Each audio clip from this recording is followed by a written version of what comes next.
This is an introduction to quadrilaterals. So what we're going to take a look at are the different types of quadrilaterals in which you've probably heard their names before, but also I'm going to give you basic definitions to go with each one. So a parallelogram is defined to be a quadrilateral with two sets of parallel sides. I'm going to demonstrate this using a visual picture. This is typically the shape that we recognize to be a parallelogram, but geometrically, these would be the marks that we would put in. We have two different sets of sides that are parallel, so I have to use different markings for my arrows. A rectangle, any quadrilateral with four right angles. Now my picture is not drawn to scale, but as long as you have a four-sided shape and there's four right angles, that is always considered to be a rectangle. A rhombus is any quadrilateral in which four sides are congruent. Now typically, this is the shape most students refer to as the diamond. This is actually a rhombus. My markings would have to be this. All four sides must be the same. A square, any quadrilateral that has four right angles and also has four congruent sides.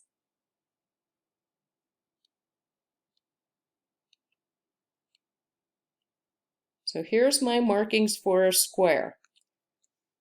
So you need to start to get familiar with the markings to be able to identify shapes.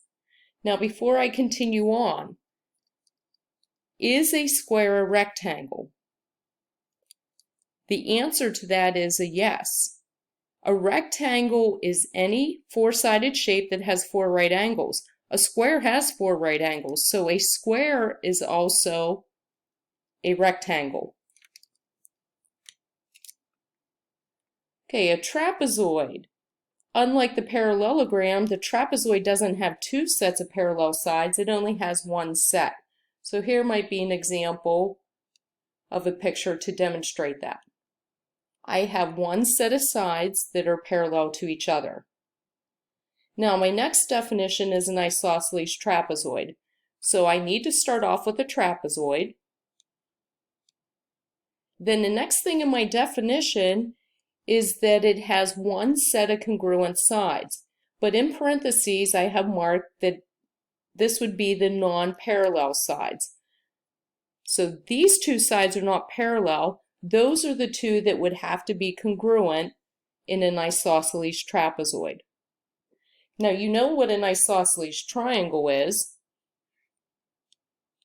So just consider an isosceles trapezoid, an isosceles triangle with the top of it cut off.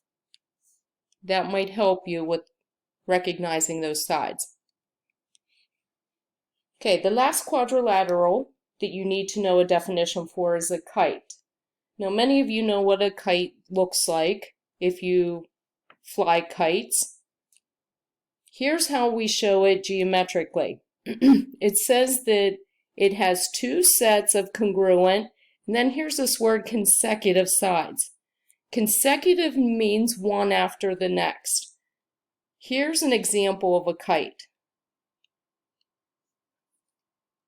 The two sides on the top, these are considered consecutive, so those two are congruent, and then these two sides are also consecutive, they're congruent.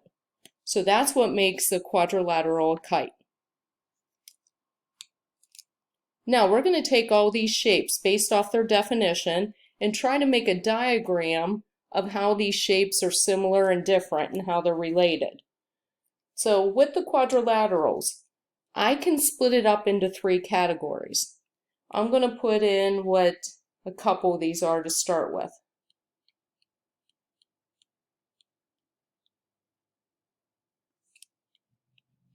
And then my last category, it really doesn't have a name, so I'm just going to put in the word other. So quadrilaterals are actually classified based on sides that are parallel. If it has two sets of parallel sides, those are my parallelograms. If it only has one set of parallel sides, those are the trapezoids. If it doesn't have any sets parallel, there isn't a name for that, so that's why I just made a third category for other. Now in the parallelograms, based on the definitions, we need to consider all the shapes that have two sets of parallel sides. So I'm going to go back to my definitions. A rectangle will have parallel sides. If you recall from the past, going back to transversals, if I make this into a transversal and extend these two angles are consecutive interior. And if consecutive interior angles add up to be 180, that means those must be parallel. So a rectangle is a parallelogram. A rhombus and a square are also parallelograms. So I'm going to go back to this diagram.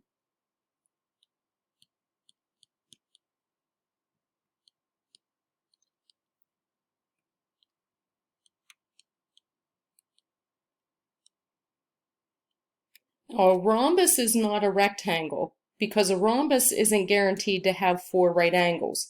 A rectangle isn't guaranteed to be a rhombus because it's not guaranteed to have 4 equal sides.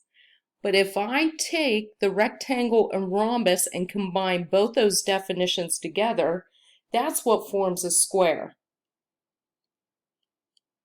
So a square is actually made up of a rectangle and a rhombus put together. So here's how my flow chart works for the quadrilaterals for the parallelograms.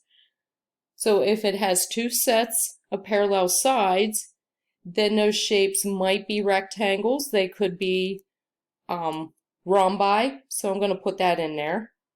That is the plural for a rhombus, would be rhombi. If I combine the rectangles and a rhombus together, that's when I get a square. My trapezoids. The only other type of trapezoid that might exist is the isosceles trapezoid.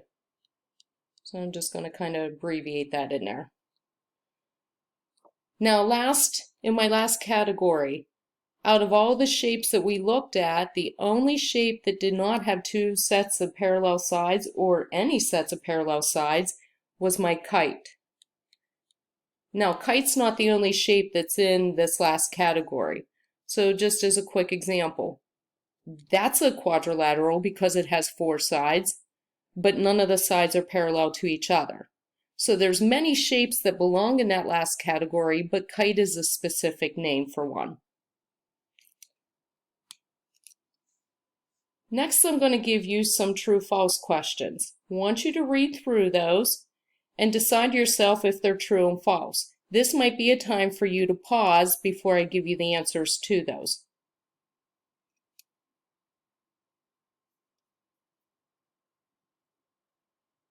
Okay, so here are the correct answers to those 6 statements. A kite is not a trapezoid, and this is where the diagram is really helpful. We have a kite over here, and the trapezoids is its own category, so a kite cannot be a trapezoid. Is a rhombus a parallelogram? Absolutely yes. It belongs in the parallelogram category. So anything in this chart belongs in the category above. That means a rhombus is also a parallelogram, which is also a quadrilateral. An isosceles trapezoid is a trapezoid and also a quadrilateral. A square belongs to everything above it. A square is a rectangle. A square is a rhombus. A square is a parallelogram. A square is a quadrilateral. So once you get to know this chart, that's helpful in determining what shapes belong in which categories. Is a rectangle a square? No. That is not true 100% of the time. Sometimes rectangles can be squares, but not 100% of the time. Is a square a rectangle? That's going to be 100% of the time true.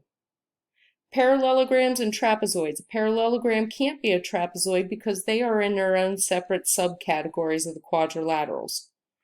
And then the last statement, is a rectangle a rhombus? No.